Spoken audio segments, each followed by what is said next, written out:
Kabanata 141. Biglang namutla si Lucian. Diyos ko, hindi naman siguro babanggain ni Kuya ang pamilya Thompson, di ba? Talaga bang handa siyang talikuran ang lahat ng koneksyon? Kahit na wala silang direktang dugo sa pamilya Thompson, may ugnayan pa rin sila sa pamilya ng ina ni Dave, at napakahalaga ng relasyong ito para sa kanilang mga magulang. Pagkatapos mag-isip-isip, naramdaman ni Lucian na may mali. Base sa ugali ni Kuya, kung balak talaga nitong kalabanan ang pamilya Thompson o si Dave, sana noon pa niya ginawa. Hindi siya yung tipo na tatahimik lang ng 3 araw. Ano bang meron talaga? May gusto ka bang sabihin? Biglang bumalot sa paligid ang malamig na boses na parang nagyayelong hangin. Nang inig si Lucian at agad na bumalik sa katinoan. Mabilis siyang nagpaliwanag, oo. Tumawag kanina sina mom at dad, sabi nila hindi raw maganda ang pakiramdam ni Little Treasure, kaya gusto nilang umuwi kaagad. Pinatay ni Lucas ang sigarilyo niya, at nagsindi ulit ng panibago. Ihanda mo ang sasakyan. Oo, okay. Agad na tumalilis si Lucian palabas, lihim na nagpapasalamat. Buti na lang at hindi pa tuluyang kinalimutan ni Kuya ang pagiging isang ama sa punto ng pagpapabiye sa anak. Ford Family Old Residence. Pabalik-balik si Madam Ford sa harap ng pinto, halatang balisa. Nang makita niya si Lucas, agad siyang sumalubong. Lucas, sa wakas nandito ka na. Bilasan mong tingnan si Little Treasure. Halatang hindi masaya si Old Master Ford at agad siyang sinermonan, aba, naalala mo rin pala kung paano umuwi. May sakit na nga si Little Treasure, ni hindi ka pa rin makontak. Ganyan ba ang pagiging isang ama? Walang emosyon ang maputlang mukha ni Lucas habang kalmado siyang sumagot, hindi ba't kayo rin ang gustong humanap ng asawa para sa akin? Ipagkatiwala niyo na lang sa mga babaeng yun ang pag-aalaga sa kanya. Nanlaki ang mata ni Old Master Ford sa galit at sumigaw, walang hiya ka. Anong klaseng ama ang nagsasabi ng ganyan? Anak mo si Little Treasure. Hindi mo nga maaligon, tapos gusto mong ipaubaya sa kung sinong babae lang. Napailing si Lucian at hindi na napigil ang magsalita, dad naman, pwede bang magpakatino ka? Kayo nga ang nagmamadaling hanapan ng kung sinong babaeng mag-aalaga kay Little Treasure. Si Kuya nga, may nahanap ng sobrang maaasahang babae, pero kayo rin ang hindi nagtiwala sa judgment niya. Ngayon pumayag na nga siyang kayo ang pumili, pero reklamo pa rin kayo. Anong gusto niyong gawin niya, ha? Ikaw, napapikit sa inis si Old Master Ford, pero bago pa siya makasagot, biglang nagiba ang ekspresyon niya. Hayop ka, muntik mo na akong maloko. Siya nga ang walang kakayahang mapasa kamay yung babae, tapos kami pa ang sinisisi mo. Exposed. Kamot ulo si Lucian habang pilit pa ring bumabawi, pero, ibig sabihin nito, kung makuha niya yung babae, hindi na kayo co-contract, tama ba? Napangusong sumagot si Old Master Ford, wag mo kong niloloko. Tumigil ka na, at puntahan mo na si Little Treasure. Hindi na nagpatumpik-tampok pa ang dalawang magkapatid. Pinuntahan na nila ang kwarto nito. Little Treasure, anong masama sa'yo? Saan ka hindi komportable? Tanong ni Lucian habang nakayuko sa bata. May luha sa mga mata ni Madam Ford habang sinagot siya, sa tingin ko, dahil tinuruan siya ng batang yun maging masunurin, kaya nitong mga huling araw, sobrang bait niya. Kumakain ng maayos, natutulog sa oras, walang pagtutol. Hanggang kanina lang, pagkatapos kumain, bigla na lang siyang nagsuka at nawalan ng malay. Inilabas ni Madam Ford ang isang drawing at lalo siyang napaiyak.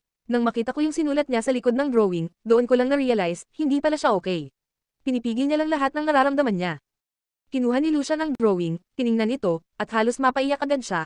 Hay, kawawang Little Treasure, isang batang walang mommy, nakakaiyak talaga. Exactly, sobrang sakit sa puso, halos sabay na umiyak sina Madam Ford at Lucian habang magkayakap. Inis na inis si Old Master Ford habang pinagmamasdan ang kanyang anak at asawa. Nang tingnan naman niya si Lucas na parang walang nararamdaman, lalong uminit ang ulo niya. Tumigil na kayong dalawa, wala naman si Little Treasure sa critical condition. Sabi ng doktor, indigestion lang yan dahil pinipigil niya yung damdamin niya. Agad na sumabat si Madam Ford, anong hindi critical? Emotional depression yan, kakagaling lang niya sa autism, tapos ngayon baka ma-depress naman. Hindi ba mas grabe yun? Hindi naman siguro ganun kalala, may depression ba ang mga bata?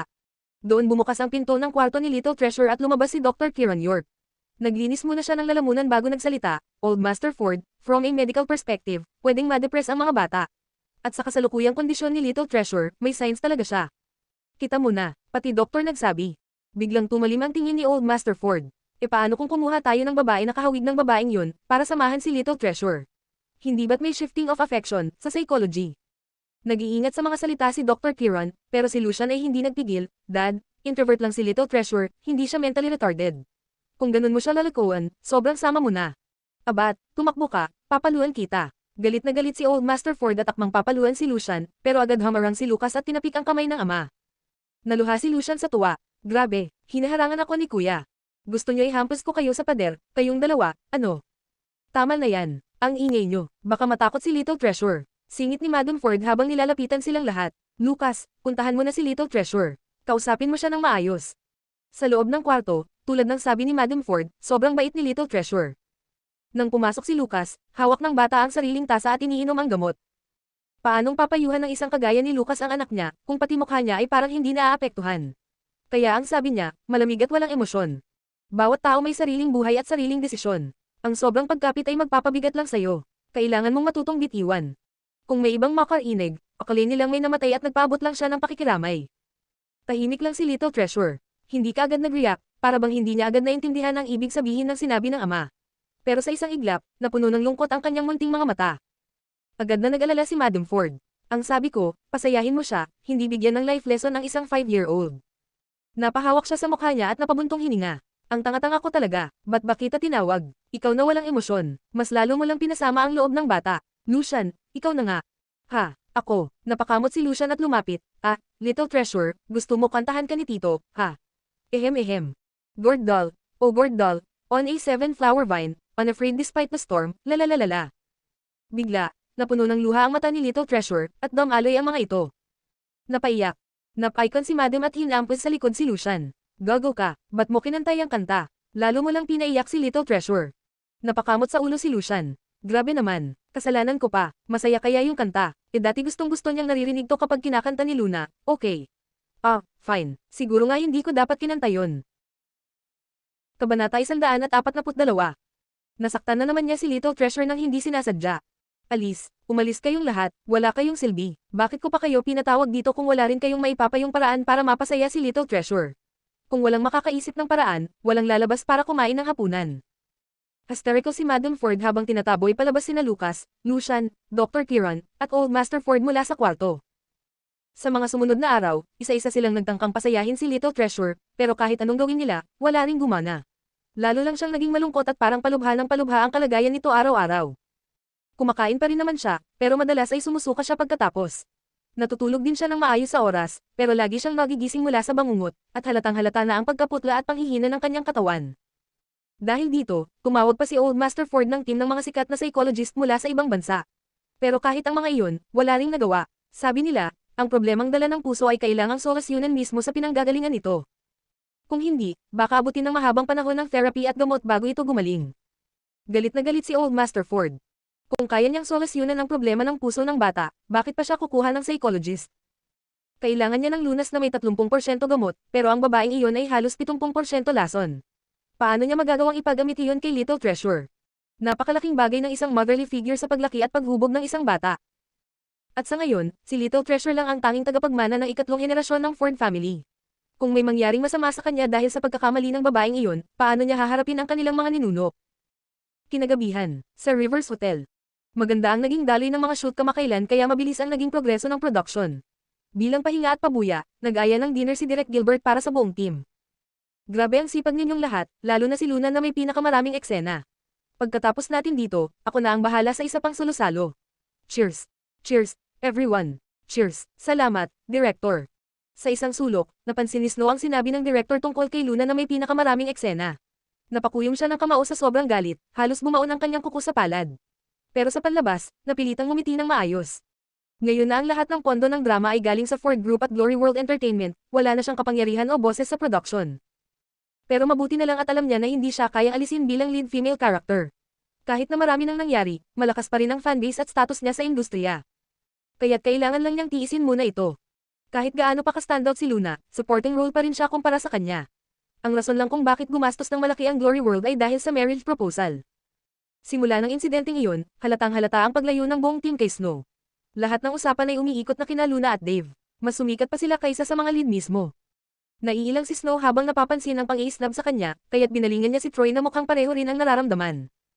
Troy, masarap ang isda ngayon, tikman mo. Ayoko ng isda, malamig na sagot ni Troy.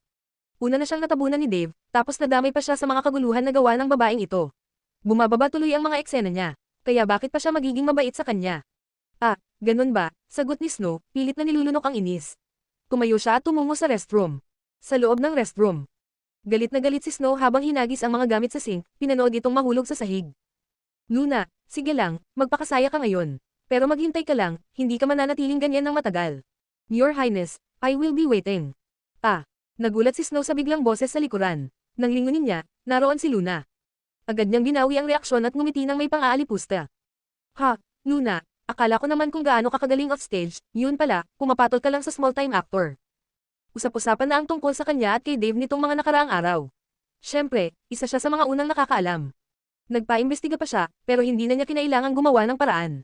Mismong fans ang nagkalat, at sa kabaligtaran ng inaasahan niyang sira ang pangalan ni Luna, lalo pa itong sumikat at dumami ang supporters. Walang hiya ka talaga, Luna. Nagawa mong paikutin si Dave Thompson. Kaya pala mabilis na pumirma ang Glory World sa kontrata mo. Kahit binansagan niya itong small-time actor, alam naman niyang si Dave ay hindi simpleng celebrity lang. Ang nanay ni Dave na si Lilian Mayo ay ampon ng Ford family. Ang tawag ni Dave sa magulang ni Lucas ay grandmother at grandfather, habang si Lucas naman ay tito niya. Sa ganitong koneksyon, kahit walang direktang dugo, halos kapamilya na rin ang turingan. Dahil sa suporta ng Ford family, lumawak ng husto ang negosyo ng Thompson family. Bilang nag-iisang anak na lalaki, si Dave ang tiyak na tagapagmana. Pero sa ugali ni Dave, malamang panandalian lang si Luna sa buhay niya. Malabong umabot sa kasal, nakakatawang pangarap. Kung minamaliit mo ang pagiging aktor, ano ka naman? Tanong ni Luna na taas kilay. Ako pa rin ang anak ni na mom and dad. Ako ang eldest daughter ng Windsor family. Natural lang na mas mataas ang estado ko kaysa sayo. Sagot ni Snow, taas noo. Halatang ipinagyayabang na hindi siya pinagalitan ni na Maximo at Ingrid kahit sa nangyaring insidente noon. Pumasok siya sa industriyang ito hindi lang dahil sa pangarap na sumikat, kundi dahil gusto niyang makuha ang lahat ng hindi nakuha ni Luna. Bukod pa roon, napapalawak din niya ang koneksyon niya.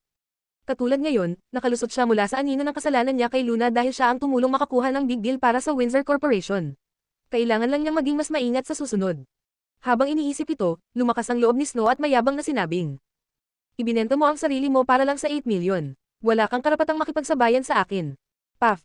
Napatawa si Luna at umiling. Miss Windsor, pasensya ka na, pero hindi ko akalaing ganito ka pa rin kabobo.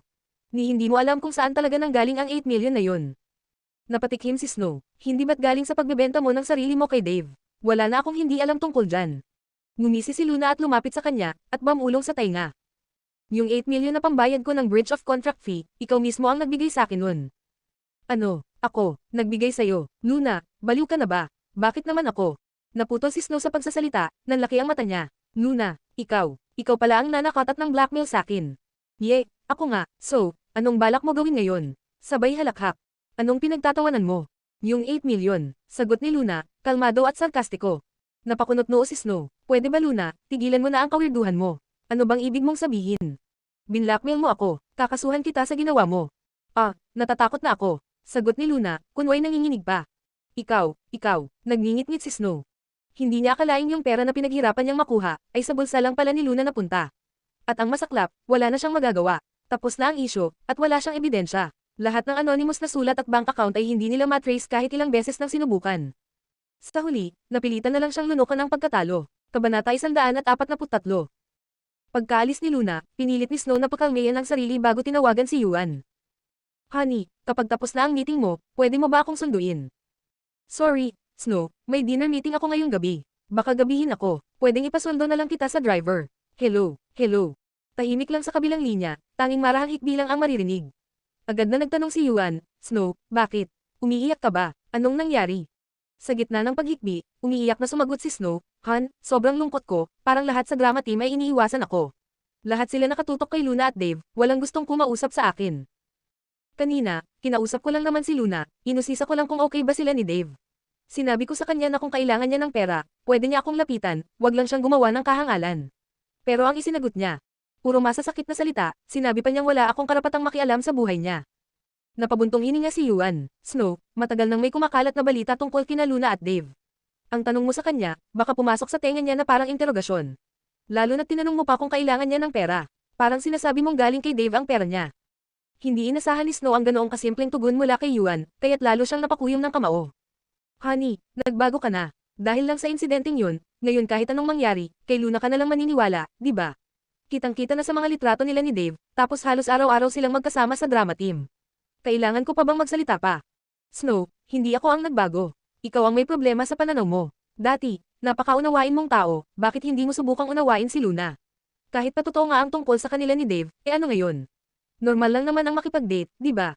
Kung totoo man yun, dapat pa nga nating ipagdasal ang kaligayahan nila. Honey, sige na, kailangan ko nang bumalik sa trabaho. Mag-usap tayo ulit kapag may oras ako. Pagbalik ni Luna sa room, tapos na ang hapunan at nagkakantahan na ang lahat. Lahat ay natuwa at naghiyawan sa performance ni Dave. Pagbalik ni Luna, agad siyang tinawag ni Dave. Luna, kumanta ka naman. Paborito mo pa rin ba ang The Boundless Sea and Sky, di ba? Palagi itong kinakanta ni Luna tuwing nasa KTV sila. Laging bahagi ng performance niya ang linyang. Forgive me in this lifetime, for I won't let love be free. Pero ngayon, umiling si Luna at sinabing, ako na ang pipili ng kanta ko. Anong pipiliin mo? Tanong ni Dave, halatang nag-aalala na baka pumili siya ng sobrang matinding kanta. Nang mapili na ni Luna ang kanta, umupo siya sa sofa, kinuha ang mikropono, at nagsimulang kumanta. Napatigil si Dave. Diyos ko, Luna, parang biglaan ang pagbabago ng style mo. Nasaan na si Luna Windsor na mahilig sa kanta tungkol sa mga hayop, flesh, at toxic stuff? Inirapan lang siya ni Luna. Hindi ito private gathering. Sa tingin mo ba kakanta ako ng ganoong kanta sa harap ng lahat? Totoo, minsan nang sinabi ni Luna na karamihan sa alam niyang kanta ay hindi pambata. Hindi siya nagbibiro. Ang tatlong kantang binanggit ni Dave ay ilang sa kanyang mga signature chaos songs. Noong nasa abroad pa siya at minsang nolising, kinanta niya ng live ang kantang Flesh at sobrang grabe ng reaksyon ng crowd na kinailangan pa nilang triplehin ang seguridad. Pero kahit ganun, hindi pa rin nila na-control ang audience. Nagpatuloy si Luna sa pagkanta. Habang nakikinig, unti-unting napansin ni Dave na parang may pinaghuhugutan ang kanta. Hindi ito basta pinili lang. Parang may pinapatamaan. I really miss you. I do, but I reveal no signs. I still think of you. I still let memories take over. I still pretend to be okay. I really miss you. Biglang may kumislap sa isip ni Dave. Totoo nga, para sa isang tao ang kantang ito. Sa mga oras na iyon, walang nakakaalam na may isang matangkad na lalaking nakatayo sa labas ng pinto. Dapat ay dadaan lang siya roon, pero hindi na siya nakagalaw. Parang pinako sa kinatatayuan niya. Napansin ito ng kasama niya at nagtanong. CEO Ford, may problema po ba? Naghihintay na po ang mga bisita sa itaas. Quiet. Sa lamig ng boses niya, napatahimik na lang ang kausap. Mula sa loob ng silid, narinig ang boses ng isang babae. Mababa, sultry, punong-puno ng damdamin. I really miss you. I do. Yet I lie to myself. I really miss you. I do. But let's just keep it a secret. I really miss you. I do. I'll just keep it to myself. Kahit natapos na ang kanta, hindi pa rin siya umalis. Nanatili siya sa kinatatayuan, tahimik, hanggang sa tuluyan na siyang lumisan. Gabi na. Sa Ford Family Old Residence. Sa hardin, sa mga jade-colored na hagdan, nakaupo siya, may hawak na sigarilyo sa mga daliri. Hindi niya ito nilagay sa bibig at hinayaan lang niyang matupok habang malalim ang iniisip. Bro, gabi na, bakit wala ka pang ginagawa? Dumating si Lucian na halatang balisa. Pinatay ni Lucas ang sigarilyo. Ano? Binigyan siya ng masamang tingin ni Lucian. Tigilan mo na yung drama mo. Pinlano mong umalis si Dad out of town, di ba para matawagan mo si Little Luna ngayong gabi? Bukas ng umaga, agad babalik si Dad. Kapag hindi mo siya tinawagan ngayon, wala na tayong chance. Tingnan mo si Little Treasure, di ba sobrang sakit makita siyang ganun? Ako ngang tito niya, heartbroken na. Paano ka pa kaya? Subukan mo. Pero ang chance na pumayag siya ay zero, mahinahong sagot ni Lucas habang papasok ng bahay. Impossible. Kaya ko siyang kumbansihin. Buong kumpiyansa si Lucian, agad niyang kinuha ang cellphone. Pagkatapos ng salo-salo, isa-isang umalis ang mga miyembro ng drama team. Pagkarating ni Luna sa hotel, nagring ang cellphone niya. Tiningnan niya ang caller ID, si Lucian Ford. Hindi niya agad sinagot, hinayaan lang niyang magring hanggang sa tuluyang maputol ang tawag. Ilang minuto pa lang ang lumipas, muling nagring ang phone niya ng sunod-sunod. Napabuntong hininga si Luna bago tuluyang sinagot ang tawag. Hello. Hello, Little Luna, tulog ka na ba? Hindi pa, kakatapos lang ng gathering namin. Second Master, gabing-gabi na. May kailangan ka ba? Sobrang daming gustong sabihin ni Lucian. Hindi na siya nagpatumpik-tampot pa. Luna, anong sinabi mo sa kuya ko nung araw na yun? Isang buong araw siyang nagkulong sa kwarto niya pagkatapos un. Tapos paglabas niya, parang walang nangyari, nagsimula siyang magtrabaho ng walang tigil ng 3 araw. Hanggang sa tumawag si Mama para sabihin na may sakit si Little Treasure, saka lang siya bumalik sa old residence. Tapos nitong mga araw na to, may sakit si Little Treasure. Anong nangyari sa kanya? Mabilis na pinutol ni Luna ang litanya ni Lucian. Agad siyang tumutok sa pinakamahalagang parte. Napangiti si Lucian sa awa sa kapatid. Totoo nga, si Little Treasure pa rin ang pinakaimportante kay Luna. Kawawa naman si Kuya. Kabanata 144. Sinabi ni Dr. York na may mild depression si Little Treasure, mabigat ang tono ni Lucian. Depression, bakit bigla na lang siyang nagkaganon? Kamusta na siya ngayon? Sa mga nakalipas na araw na walang balita mula sa Ford family, inakala ni Luna na non-news is good news. Akala niya, tuluyan nang gumaling si Little Treasure sa ilalim ng pag-aalaga niya. Base sa pagkakakilala niya sa bata, kung talagang may nangyari, siguradong magwawala na yon. Kung agad lang sana siyang tinawagan ni Lucian noon pa, baka hindi na umabot sa ganito. Ngayon, lalo pang lumalala ang kalagayan niya. Kahit ilang doktor na ang dinala namin, wala pa ring epekto. Little Luna, kailangan mo siyang dalawin agad. Nasaan si Little Treasure ngayon? Sa old residence, sa bahay ng mga magulang ko. Natahimik sa linya si Luna ng ilang segundo, at may bahagyang pagbabago sa tono ng boses niya. Lucian, may tinatago ka sa akin. Ano, wala akong tinatago. Bakit naman ako magtatago ng kahit ano sa'yo? May sakit si Little Treasure ilang araw na, pero hindi mo ako tinawagan. Ni isang text, wala. Ngayon lang, this oras ng gabi, bigla ka na lang nagmamadaling pinapapunta ako. Tapos, si Little Treasure ay nasa old residence pa rin. Tumigil saglit si Luna, bago muling nagsalita. Nalaman na ng ama at ina mo kung sino talaga ako, di ba? Ayaw nila sa akin para kay Lucas, at ayaw na rin nilang lumapit ako kay Little Treasure, tama ba? Ah, well. Sa unang pagkakataon, si Lucian, na sanay manghula at maka-score sa mga usapan, ay napahiya. Wala siyang may dahilan, napalunok siya at iritadong bulong. Little Luna, kailan ka pa naging ganito katalino? Hoy, matalino naman talaga ako ever since, no. Umirap si Luna, pero halatang pagod ang tono. Second Master, alam mo kung anong klaseng relasyon meron kami ni Lucas ngayon. Kung pupunta ako ngayon, parang, hindi na yata tama. Lalo pa ngayong alam ko na kung ano ang tingin sa akin ng parents nyo. Nangako ako kay Lucas na aalagaan ko si Little Treasure. At saka, bukas na ang last day ng kontrata. Wala na rin talaga akong choice kundi umalis. Kahit dumalaw man ako ngayon, paano naman sa susunod? At sa susunod pa. May mga doktor siya, may lolo't lola siya, at nandyan kayo para sa kanya. Naniniwala ako na balang araw, makakalimutan niya rin ako. Lahat ng iyon ay binigkas ni Luna ng tuloy-tuloy, at ni hindi niya alam kung para kay Lucian ba ang sinasabi niya, o para sa sarili niya. Oo, nag-aalala siya kay Little Treasure. Pero alam niya, na oras na makita niya ulit ang bata, lahat ng pagpipigil niya ay tuluyang babagsak. Kahit anong hilingin nito, malamang ay tatanggapin niya agad. Pinilit na nga niyang magpakatatag sa mga nagdaang araw. Hindi na siya pwedeng bumigay ngayon. Pero, sister-in-law, ang sakit sa puso, tanging puso rin ang makagagamot. Nagkakasakit si Little Treasure dahil sobrang miss ka na niya. Araw-araw, inaabangan niya ang pagbalik mo. Talaga bang matitiis mo yun? Hello. Naputol ang linya. Natigilan si Lucian. Lintek, talo na talaga ako. Mukhang buo na talaga ang desisyon ni Luna ngayon. Anong gagawin ko? Kawawa ang pamangkin ko.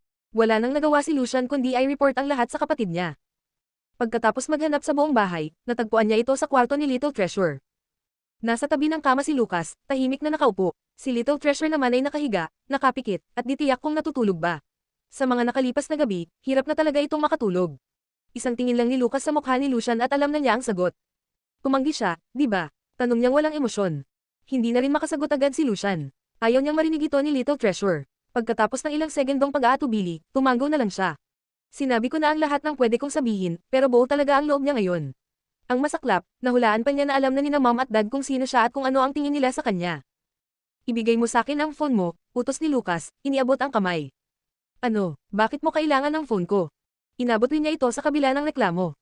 Kinuha ni Lucas ang phone, inilagay ang password, at kumuha ng picture ng kwarto ni Little Treasure.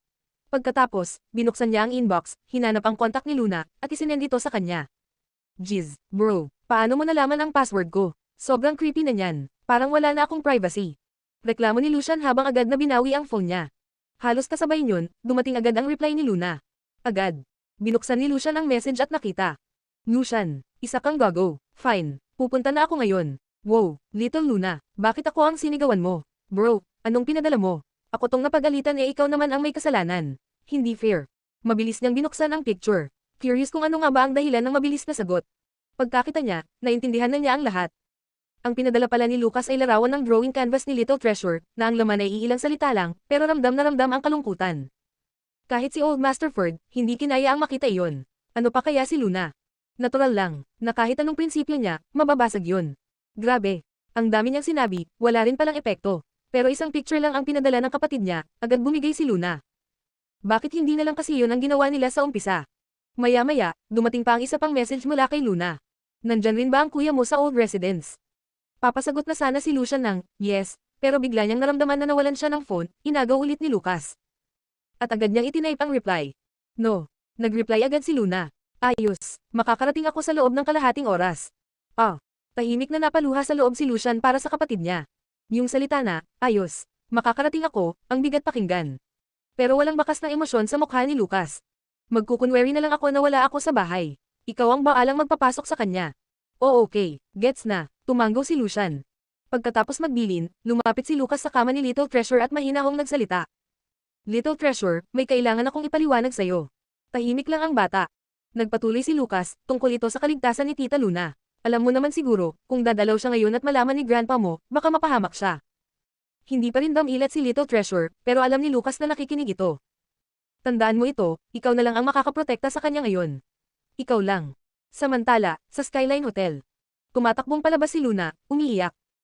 Nang makita niya ng malinaw ang isinulat ni Little Treasure sa canvas, lahat ng paninindigan niya, lahat ng pagpipigil at prinsipyo na pinilit niyang buuin, nagkaluray-luray sa isang iglap. Lintek, gusto na niyang patayin si Lucian. Bakit kailangan pa niya ipakita sa akin yun? Sobrang laki ng effort niya na pigilan ang sarili. Pero ngayon, gusto ko na lang gumawa ng illegal. Tulad ng, kunin si Little Treasure at iuwi siya ng palihim. Kabanata 145. Buti na lang at hindi pa naibabalik ni Luna ang sasakyang hiniram niya kay Drake. Pagkatapos niyang mabilis na magpalit ng damit, agad siyang tumulak papunta sa old residence. Sumunod siya sa payo ni Lucian na dumaan sa likurang gate ng bahay. Mula sa malayo, nakita na niya agad si Lucian, paikot-ikot sa pagkakabalisang naghihintay sa kanya. Little Luna, buti naman at nandito ka na. Asan si Little Treasure? Nasa loob. Halika, samahan mo ako. Pwede ba talaga akong basta pumasok dito? Wala bang makakahuli sa akin?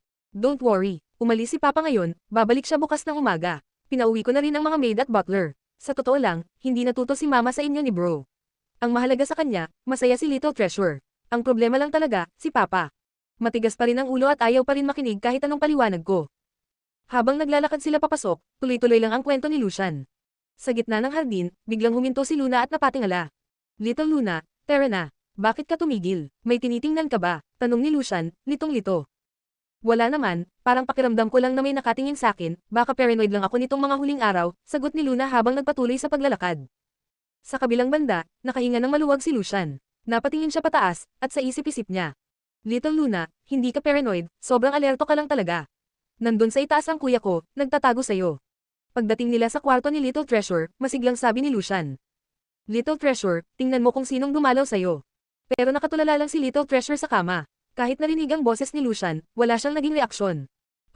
Napakamot na lang si Lucian. Ikaw na nga, pumasok ka na. Bahagyang kabado si Luna. Kanina lang ay halos gusto na niyang liparin ang daan papunta rito, pero ngayon nakaharap na niya si Little Treasure, hindi niya alam kung paano sisimulan. Paulit-ulit bumabalik sa isip niya ang tanong ng munting bata. Tita Luna, mabait po si Little Treasure. Bakit ayaw niyo po kay Little Treasure? Masyado niyang minaliit ang damdamin ni Little Treasure, inakala niyang bata lang ito at makakalimot din. Hindi niya alam na ganito kalalim ang sugat na naiwan sa puso ng bata. Darling, sorry talaga. Hinawakan ni Luna ng marahan ang kamay ng Little Bun. Ilang araw lang mula nang huli niya itong makita, pero kapansin-pansing pamayat na ito. Ang hirap pa namang patabihin nito noon. Bahagyang kumurap si Little Treasure, pero wala nang iba pang reaksyon. Hindi na nakapagsalita si Luna. Alam niya, hindi niya kayang mangakong mananatili, o manlinlang ng pangakong hindi matutupad. Hindi niya kayang gamitin ang pagmamahal ni Little Treasure para lang pasayahin ito pansamantala. Pero kailangan niyang gumawa ng paraan para mapasaya siya. Nag-aalala na si Lucian habang palipat-lipat ang tingin kina Luna at Little Treasure. Dito ang inaasahan niya. Bakit parang wala pa ring epekto kahit nandito na si Luna? Baka nga sobrang lala na ng kondisyon ni Little Treasure, kahit si Luna, hindi na siya kayang pasiglahin. Second Master, biglang nagsalita si Luna, may hihilingin ako, medyo kakaiba lang. Ha, ano yun? Sabihin mo lang. Gusto ko sanang isama si Little Treasure ngayong gabi. Ano, gusto mong isama si Little Treasure? Halos mapasigaw si Lucian. Oo, kung mananatili kami rito, palaging may tensyon, at hindi ko rin siya makakausap ng maayos. At saka, kung tama ang hinala ko, ilang araw na rin siyang nakakulong dito, hindi ba? Ang kailangan niya ngayon ay bagong paligid, para maaliwalas ang pakiramdam niya. Napabuntong hininga si Lucian. Actually, yan din ang sinabi ng psychologist. Pero kahit anong yaya namin sa kanya, ayaw niyang umalis dito. Sa palagay ko, hinihintay ka lang talaga niyang ikaw ang magsabi, ikaw ang magsundo. Pagkarinig nito, biglang sumikip ang dibdib ni Luna. Ang problema lang, ang desisyong yan, medyo mabigat. Hindi ko basta-basta kayang payagan yun nang hindi nagpapalam. Nag-iisip pa si Lucian kung anong sasabihin, nang bigla siyang makatanggap ng mensahe sa phone. Kung gusto niyang isama si Little Treasure, hayaan mo siya. Boom! Muli, nabasa ng kuya niya ang utak ni Luna. Little Luna, biglang sabi ni Lucian, sige, dalhin mo na si Little Treasure. Kahit saan mo siya gustong dalhin, okay lang. Ikaw na bahala. Napakunot noo si Luna. Ano yun? Akala ko ba kanina, sobrang bigat ng desisyon kaya ayaw mo akong payagan. Sumagot si Lucian na parang wala lang. Totoo naman, pero pinag-isipan ko ulit ng maigi, kaya hindi na siya basta-basta lang na oo. Tapat na sagot na to. Hindi na lang nagsalita si Luna, at saka sinabing, don't worry, babalik kami bago mag-umaga. Okay lang naman, pero, this oras na ng gabi, saan mo dadalhin si Little Treasure? Anong masama kung gabi, mas romantic nga pag gabi. Tiningnan niya ito ng may halong pang-aasar, at saka kinuha ang kanyang makeup kit. Technically, ito ay disguise. Sanay na siya. Mabilis niyang ginawang parang futuristic sci-fi robot ang kanyang itsura. Isinuot ang short wig, nilagyan ng accessories, at nagmistulang gawang bakal ang kutis niya. Napanganga si Lucian. Little Luna, grabe to, ang astig, parang si Robot Butler isa. Itinutok ni Luna ang isang daliri sa kanya. Skill to na dapat alam ng lahat ng aktor kung gusto nilang manatiling malaya. Puff. Ang galing, kahit tumambay sa gitna ng kalye, walang makakakilala sa kanya. Habang nanonood si Lucian, napansin niyang unti-unting gumalaw ang mga mata ni Little Treasure, nakatitig na ito kay Luna. Pagkatapos mag-makeup, binuhat ni Luna si Little Treasure sa kilikili at pinaupo sa kanyang kandanggen. Muli siyang kumuha ng makeup. Wait, pati si Little Treasure kailangan ng makeup? Tanong ni Lucian. Siyempre, mas gwapo pa nga siya sa akin, baka mapansin siya agad. At saka, angkol kaya kung pareho kami ng hitsura. Don't worry, organic lahat to, safe sa balat. Tahimik lang si Little Treasure sa kanyang kandanggen, parang perpektong model. Sa loob lang ng 5 minuto, tapos na ni Luna ang look niya. Wow, ang gwapo. Napakislap ang mga mata ni Lucian. Gusto ko rin ng makeup. Tumabi ka nga dyan. Huwag mong sirain ang aura namin ni Little Treasure. Inirapan siya ni Luna. Napakamot si Lucian habang naupo sa tabi na talo. Sige na nga, dahil tinulungan mo kami ni Little Treasure, ikaw ang susunod kong gagawa ng makeup. Libre na yan next time sa Halloween edition. Promise yan, ha, magpapabook na ako. Oo naman. Ngiting-ngiti si Lucian, sa katahimik na ay nalalayan palabas ng hardin sina Luna at Little Treasure. Nata 146. Sa likod na pintuan ng lumang bahay. Bitbit ni Luna si Little Treasure sa isang braso habang kinukuha niya ang children's helmet mula sa storage ng kanyang motor gamit ang kabilang kamay. Pagkatapos ay kinuha niya ang safety belt. Si Lucian, na nakamasid sa gilid, ay napangiwi sa gulat. Wow, ang galing mo talaga. Talagang pinaghandaan mo na agad na isama si Little Treasure, no? Kung hindi ka kilala, iisipin ng iba na tumatakas kayo. Hindi ako tatakas, sagot ni Luna habang isinusukbit ang helmet ni Little Treasure at hinigpitin ang safety belt na ikinabot niya sa kanyang baywang. Humawak ka ng mahigpit, Little Treasure, tara na. Habang pinagmamasdan ni Lucian ang pag-alis ni Luna at Little Treasure, napabulong siya sa sarili, iniisip ko kung sinusubukan bang punan ni Little Luna ang kakulangan ni Little Treasure sa pagmamahal ng isang ina o ama. Sa normal na sitwasyon, ang ama ang dapat nagdadala sa anak sa mga ganitong adventure, di ba? Hindi naman karaniwan na ang ina pa ang magmamotor kasama ang anak sa gitna ng gabi. Pero kung si Lucas ang magdadala kay Little Treasure sa ganitong paraan, imposible. Kaya nga ang tingin niya kay Luna ay kamangha-mangha na para siyang nanay at tatay sa iisang katawan. Ngayong gabi, maliwanag ang buwan at malamig ang simoy ng hangin. Perfect na panahon. Tinakbo ni Luna ang kanyang motor sa bilis na 40 yards per hour, hindi tulad ng karaniwang 400. Habang kumakanta siya ng ilang lines ng kanta, iniikot nila ni Little Treasure ang syudad. Maya-maya, narinig niya ang pamilyar na ugong ng mga motorsiklo. Lumingon siya, at ayun na nga, sina Drake Foster at ang tropa. Napansin din ni Drake si Luna. Si Sarah Liddell, na nasa likod ng motor ni Drake, ay agad napasigaw, Drake, bagalan mo. Parang yung motor sa harap ay yung hiniram ni Lo. Binagalan ni Drake at inayos ang headlights para makita ng mas maigi. Tama ka, siya ngayon. Bilis, sundan natin siya. Sabik na sigaw ni Sarah habang kumakaway. Hello, Lo. Nang magtagpo ang dalawang motor, agad nagreklamo si Sarah, Lo, ang sama mo. Noong niyaya ka namin, ayaw mo. Ngayon, nagpunta ka rin pala dito. Dahil nagkita na rin tayo, magkarera tayo ulit. Sa old gathering spot natin ang finish line. Biglang humarurot si Drake, at sumunod agad ang buong grupo. Dahil gabi na't madilim, at parehong nakaitim sina Little Treasure at Luna, walang nakapansin na may batang sakay si Luna. Sinundan lang niya ang grupo ng maayos habang kinapa ang maliit na kamay na nakahawak sa kanyang baywang. Little Treasure, humawak ka ha. Bibilisan ko na. Mas mahigpit na kumapit ang munting kamay ni Little Treasure sa kanyang damit. Binilisan ni Luna ang takbo.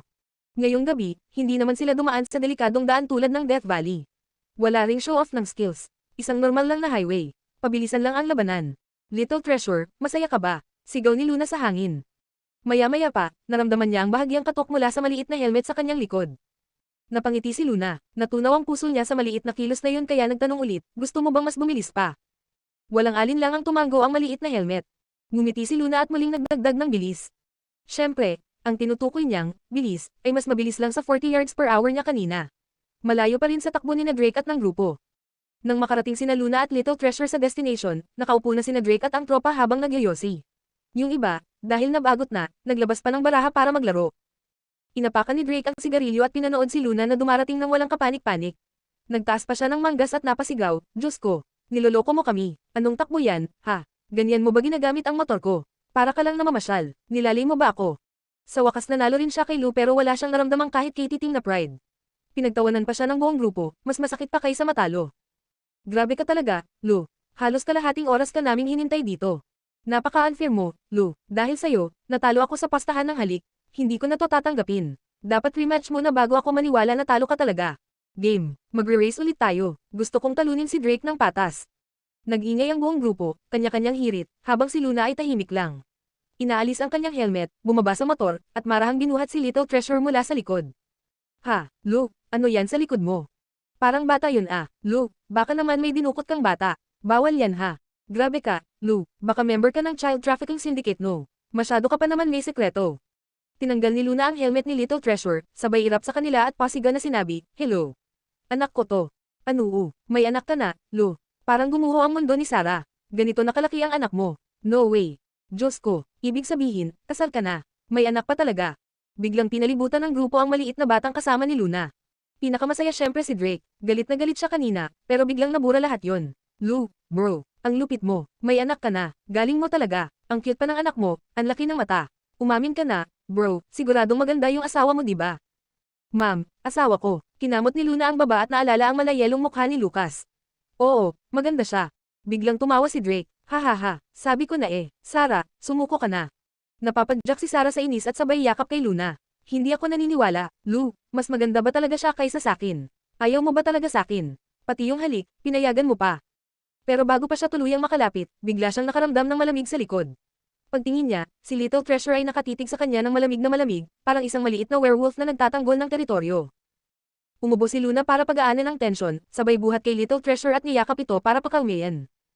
Nang buhati na siya ni Luna, biglang nawala ang werewolf mode ng bata at naging cute na ulit na maliit na bun. Mahigpit siyang yamakap sa leeg ni Luna habang ang ulo niya ay nakapatong sa balikat nito. Habang kinakalma si Little Treasure, tumingin si Luna kay Sarah at sinabing may pagsisisi, Sorry, Sarah, rules lang yun ng laro. Kung napadalhan man kita ng maling signal, I'm really sorry. Pero sa totoo lang, isa lang ang babaeng mamahalin ko habang buhay, ang nanay ng anak ko. Sinamantala ni Luna ang pagkakataong ito para tuluyang paamuhin si Sarah. Kabanata 147. Lu Logan, sobrang galit ako sa'yo. Umiiyak na sigaw ni Sarah habang tumatakbo palayo. Tinapik ni Luna sa balikat si Drake at sinabi, Oy, anong tinatayo-tayo mo dyan? Bilis, habulin mo siya.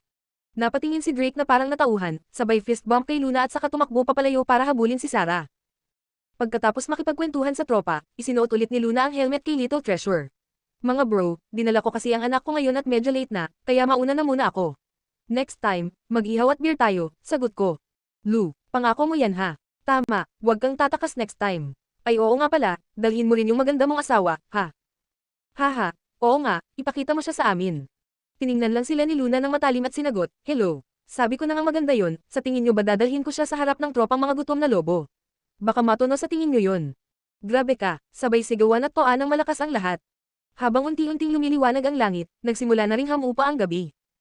Nagpatuloy si Luna sa pagmamaneho sa isang tahimik na eskinita. Mula pa sa malayo, naamoy na ang masarap na pagkain. Huminto siya sa tabi, ibinaba si Little Treasure mula sa motor. Gutom ka na, no? Halika, papakainin ka ni tita ng masarap. Hawak kamay silang pumasok sa isang lumang pero maaliwalas na breakfast diner. Umorder si Luna ng isang bamboo steamer ng small steamed buns at 2 mangkok ng dumplings. Mananipis ang balat ng steamed buns pero sagana sa masabaw na karne sa loob, habang ang dumplings ay puno ng filling. Konting sesame oil at chives lang, ubos agad ni Luna sa ilang subo. Humingi pa siya ng isa pang bowl. Pagtingala niya, nakita niyang naubos na rin ni Little Treasure ang isang buong mangkok, sabay dila sa labi na parang gusto pa. Napatawa si Luna, Nako, ang liit ng tiyan mo. Kahit gaano kasarap, hindi pwedeng sobra, ha? Isa lang muna, try mo tong steamed bun, sobrang sarap. Kumurot siya ng isang bun, isinawsaw sa suka, at inilagay sa maliit na bowl ni Little Treasure. Ngayon, kinain ito ng bata ng dahan-dahan, parang ayaw niyang matapos agad ang bun. Nakasando si Luna sa kamay niya habang pinagmamasdan si Little Treasure. Habang tumatagal ang titig niya, lalong sumasakit ang puso niya. Napalalim siya ng hinga bago niya inalis ang tingin. Pagkaubos ng steamed bun, parang nalito si Little Treasure. Next, sasabihin na sana ni Luna ang, next time, dadalhin kita ulit dito, pero pinigilan niya ang sarili. Pagkatapos ng almusal, tumingin si Luna sa oras sa kanyang phone. 6:00 na ng umaga. Mayroon pa siyang 2 oras bago niya kailangang ihatid si Little Treasure at pumasok sa trabaho. Malapit lang ang Skyline Hotel, kaya dumaan muna siya sa kondo para linisin si Little Treasure. Ayaw niyang matakot ang Ford parents mamaya. Sa sobrang pagiging maingat at concern ng dalawang iyon kay Little Treasure, siguradong hindi nila matatanggap kung malalaman nila ang mga pinaggagawa nila kagabi. Pagkakita ni Little Treasure na bumalik na sa normal ang kanyang hitsura, parang bigla siyang natauhan.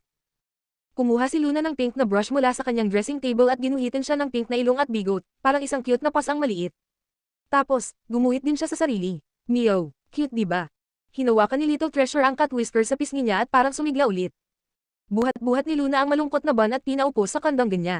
Darling, inaantok ka na ba? Gusto mo bang matulog sandali? Umiling agad ang ban, sabay dilat ng mata. Ma'am, ano na lang gagawin natin?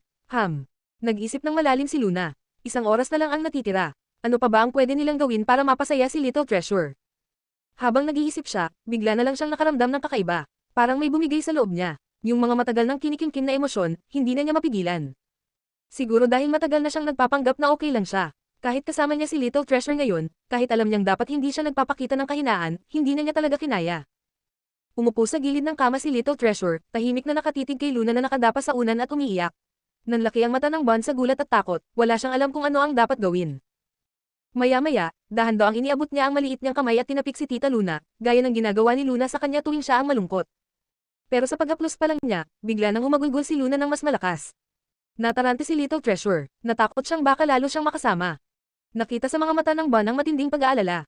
At habang pinapanood niya si Luna na umiiyak ng ganun, unti-unting nabasa ang sarili niyang mata. Gusto na rin niyang umiyak. Pero hindi pwede. Kailangan pa siya ni Tita Luna. Pumikit si Little Treasure, pinigilan ng luha, at dahan-daang inilabas ang isang maliit na cellphone mula sa bulsa. Galit siya sa bagay na iyon. Ayaw niya sa mga bagay na walang buhay. Hindi niya gusto na cellphone lang ang paraan para makausap si Tita Luna. Kaya halos ayaw niyang gamitin ito.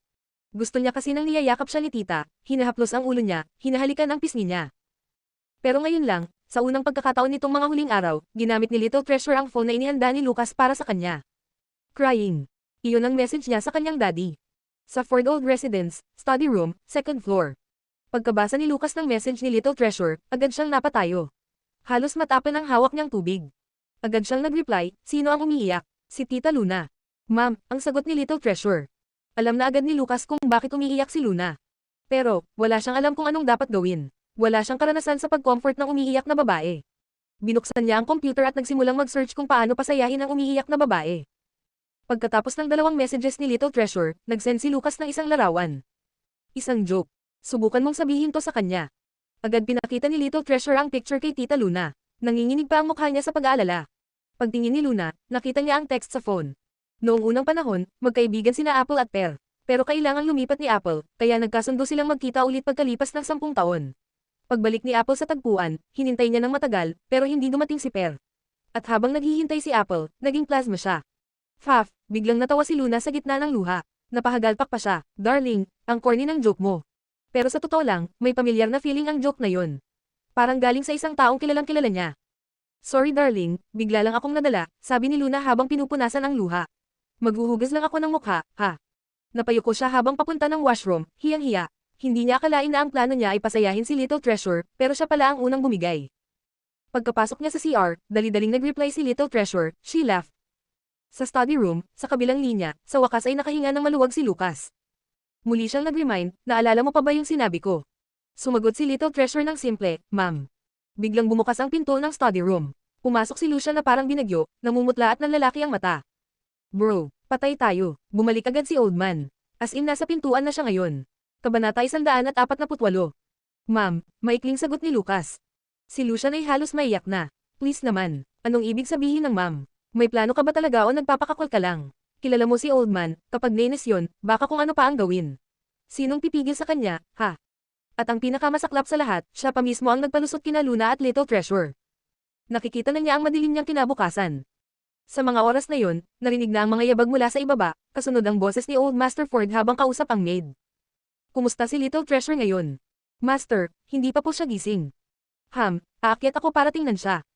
Walang iba sa puso ni Old Master Ford kundi ang pinakamamahal niyang apo, kaya pagbalik pa lang niya, unang-una agad niyang pinuntahan ito. Agad bumaba si Lucian, binilisan ng hakbang, at kinakpan ng katawan niya ang daan. Dad, kamusta? Gutom ka ba? Tara, kain muna tayo ng breakfast. Si Mom kanina pa sa kusina, todo effort. Mamaya na ko kakain, gusto ko muna makita si Little Treasure. Mas maganda yung kumain ka muna. Sayang ang niluto ni Mom, baka lumamig. Kung lumamig, ipapainit ko na lang sa maid. E pag pinainit, mawawala ang nutrition. Napakunot noo si Lawrence, may kutob na siyang may mali. Hoy, ikaw, anong ginawa mo ngayon ha, bata ka? Napakamot sa batok si Lucian at pilit ngumiti. Wala, anong magagawa ko? Saktong lumabas si Madam Ford mula sa kusina. Ready na ang breakfast, gisingin na si Little Treasure. Hindi rin maganda ang sobrang tulog. Patay na.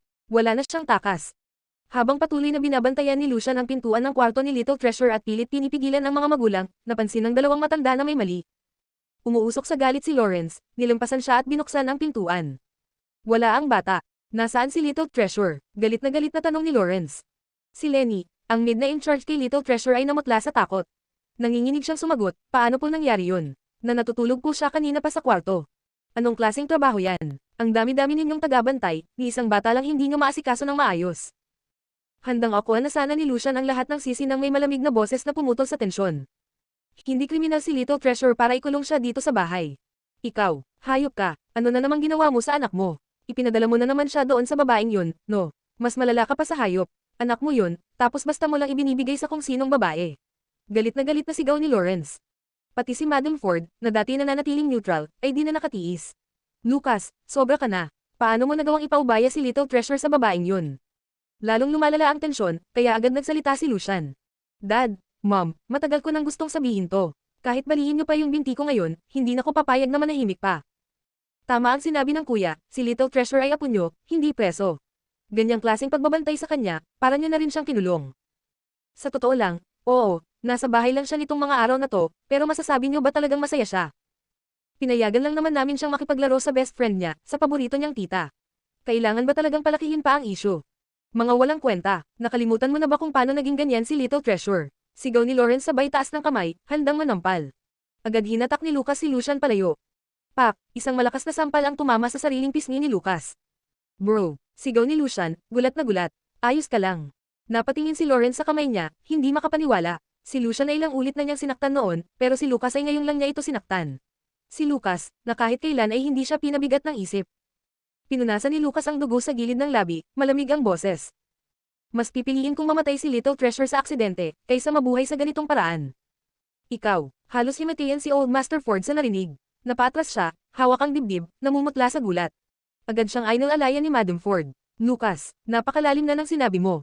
Kahit mali kami ng ama mo, hindi ka dapat magsalita ng ganyan. May mas mahalaga pa ba sa buhay?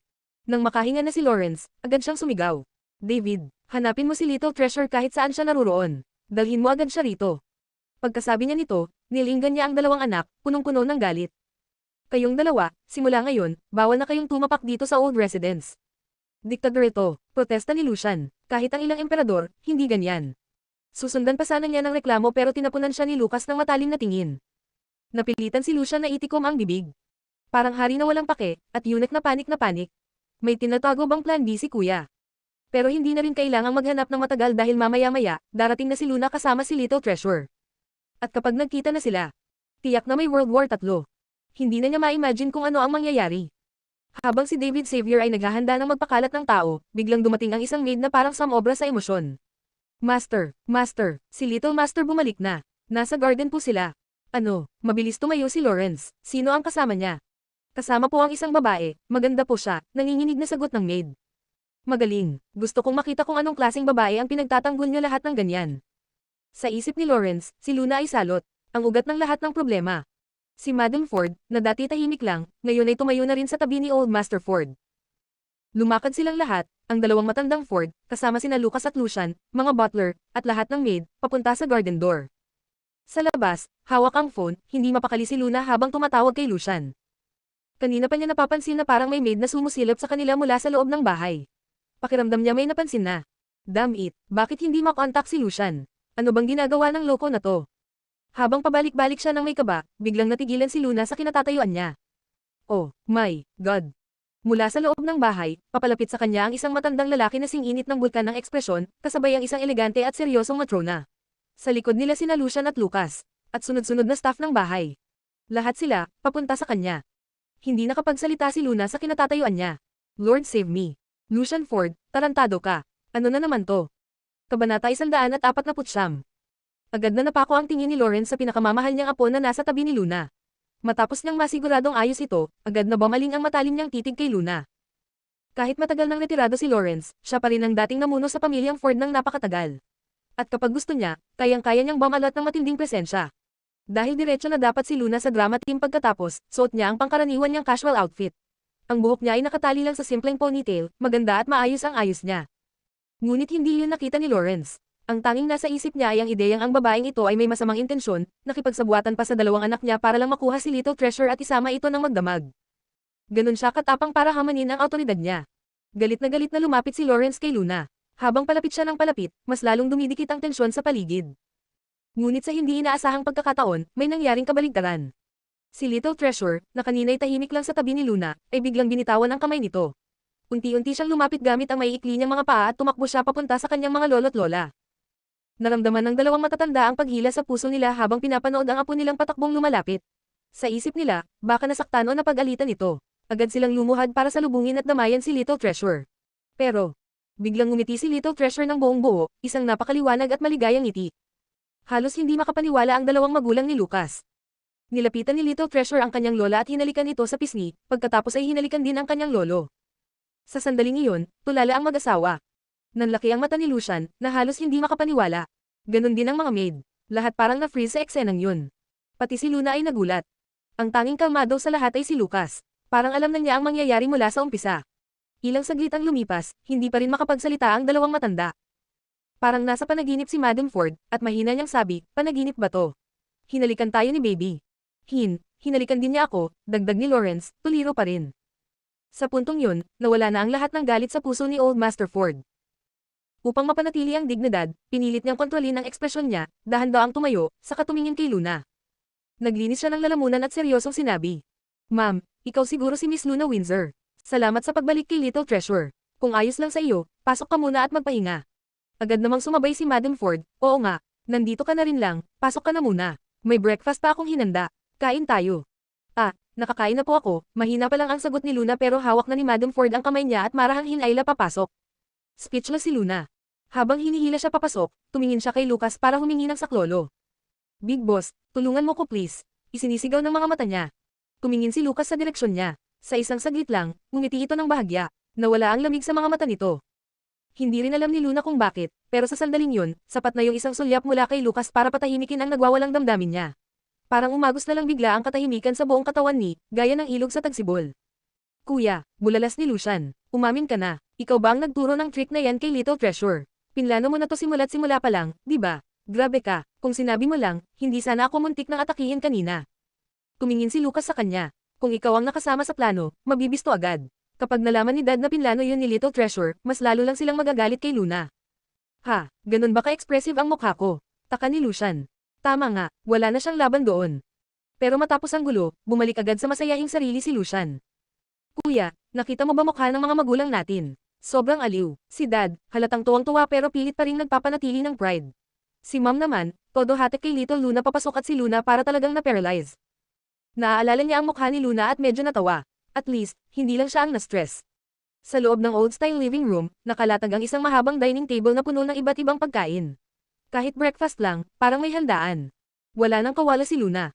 Umupo na lang siya sa mesa. Sa tapat niya ay sina Madam, Old Master Ford, at Little Treasure. Sa kaliwa niya si Lucas. Sa kanan, si Lucian. Upang mabasag ang katahimikan, si Luna na ang nagsimula ng usapan. Maraming salamat po sa mainit na pagtanggap, pero nakakain na po ako ng breakfast. Ibig sabihin, kumain na ako, please, paalisin niyo na ako. Pero dahil katabi niya mismo ang Great Demon King at nasa harap niya ang Great Demon King's parents, suffocated na siya sa pressure. Talaga, kumain na si Little Treasure. Tanong agad ni Madam Ford. Opo, maingat na sagot ni Luna. Ayaw na niyang magsalita pa. Anong kinain niya? Kumain po siya ng isang malaking bowl ng dumplings, saka ilang steamed buns. Madami rin pala. Mabuti naman. Nagka-problema ba siya? Nasuka ba siya? Tumingin si Lawrence kay Luna, interesado sa sagot. Umiling si Luna. Hindi po, maayos naman. Huminga ng maluwag ang mag-asawa. Kung ganun, tingnan mo kung may gusto ka dito. Kumain ka lang, ngiti ni Madam Ford habang isinasalin pa siya ng isang platito ng lemon fish cutlets. Walang magawa si Luna kundi magpasalamat at kunin ito. Biglang tumikim si Lawrence at tumingin sa asawa niya. Nakuha agad ni Madam Ford ang ibig niyang sabihin. Miss Windsor, narinig ko kagabi, dinala mo raw si Little Treasure palabas para makipaglaro. Ito na. Agad nanigas ang katawan ni Luna. Pasensya na po, ako. Aamin na sana siya na kinuha niya si Little Treasure nang walang pahintulot. Pero biglang may mainit na palad na dumampi sa kaliwa niyang kamay sa ilalim ng mesa. Parang may mensahe. Parang pusa na natapakan ang buntot, napatalon halos si Luna sa gulat. Nabilawkan pa siya, at nagsimulang ubuhin ng sunod-sunod. Sa kalmadong kilos, nagsalin ng tubig si Lucas. Tahimik niyang inilapit ang baso sa bibig ni Luna, parang isang bagay na araw-araw niyang ginagawa. Banata 150. Hindi naglakas loob si Luna na tanggapin ang inialok ng Great Demon King na painumin siya ng tubig sa harap ng lahat, kaya agad niyang kinuha ang baso at ininom ito ng isang lagukan. May masama siyang ugali, kapag kinakabahan siya, palagi siyang kumakain o umiinom ng sobra. Habang pinagmamasdan ni Madam Ford ang interaksyon ng anak niya at ng dalaga, agad niyang naunawaan ang lahat. Hindi siya makapaniwala na ang manhid niyang panganay ay marunong palang manligaw. Ang baboy na pinalaki niya ng mahabang panahon, ngayon ay marunong nang kumuha ng repolyo gamit ang sarili niyang muso. Sa mga oras na ito, hindi pa rin inaalis ni Lucas ang kamay niya. Sa halip, iniangat niya ang pawis na palad ni Luna at dahan-daang isinusulat ang isang salita gamit ang daliri niya, ako. Nang maintindihan ni Luna ang salita, agad niyang naintindihan ang ibig sabihin nito. Ayaw ng Great Demon King na akuan niya ang sisi. Gusto nitong ipasalahat sa kanya. Pero, hindi naman yata tama yun, di ba? Habang nag-aalinlangan si Luna, sinimulang haplasan ni Lucas ang pinakamaselan at pinakamalambot na bahagi ng palad niya gamit ang magaspang na daliri. Parang direktang hinihaplos ng Great Demon King ang puso niya. Hindi na siya nagpatumpik-tampok pa. Mabilis na nagsalita si Luna sa isang hininga. Kagabi, biglang tumawag si CEO Ford. Sabi niya hindi raw maganda ang pakiramdam ni Little Treasure nitong mga huli, at sana raw ay makasama ko siya para pasayahin. Kaya agad akong pumunta rito kahit 10 oras ng gabi. Pagkarinig nito, sabay na tumingin ang dalawang matanda kay Lucas nang may hindi pagkakasya, pagkatapos ay bumaling ulit kay Luna, na ngayon ay mas kalmado na silang tingnan. Akala kasi ni Lawrence, ginagamit lang ng babaeng ito ang pagkagusto ng anak niyang si Lucas para suwayin siya. Pero ngayong nalaman niyang si Lucas pala mismo ang may pagkanan nito at hindi alam ni Luna na sobrang binabantayan si Little Treasure. Nabawasan ng malaki ang galit niya at ang pakiramdam ng paglabag sa kanyang autoridad. Ngumiti si Madam Ford kay Luna, saka maingat na nagtanong, Miss Windsor, saan mo naman dinala si Little Treasure kagabi? At anong ginawa niyo? Gustong-gusto niyang malaman kung paanong napatawan ng dalaga ang kanilang apo, gayong kahapon lang ay parang wala na itong gana sa mundo. Paano niya nagawang lumapit ang bata ng kusa, bagay na hindi pa kailanman nangyari noon. Kung malalaman lang niya ang sikreto, baka mas makuha nila ang kilati ng apo nila sa hinaharap. Muntik nang bumunot ng notebook si Little Treasure para isulat ang sagot. Si Lucian naman, todo pigil ng tawa. Alam niya na walang saysay ang mga tanong. Hindi importante kung saan dinala ni Luna si Little Treasure o anong ginawa nila. Ang mahalaga, si Luna mismo ang dahilan kung bakit masaya ang bata. Nakaharap sa sabik na mga magulang, hindi pwedeng sabihin ni Luna na nagdala siya ng bata sa drag racing. Tiyak na babalik siya sa blacklist nila. Kaya, bahagya siyang huminga at nagsabi.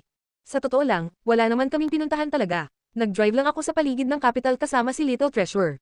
Technically, totoo yun. Nag-drive sila, pero hindi lang basta sasakyan ang gamit niya kundi isang high-performance na race motorcycle na tinatawag na Ducati Desmo Sedici. Medyo nabigo ang dalawang matanda sa narinig. Isang simpleng drive lang, at napakagatagad si Little Treasure. Sa tagal ng buhay ng bata, kahit psychologist na si Kieran York ay hindi na nakakatulong masyado ngayon. At ngayon, isang gabi lang, bigla na lang siyang naging mas masaya, mas malapit sa kanila, at kahit halik ay kusang ibinigay. Imposibleng walang kinalaman dito si Luna. Para sa mag-asawang Ford, si Little Treasure ay parang naabot na ang limitasyon niya, kaya nilang tanggapin kahit simple lang ang pakikipag-usap nito.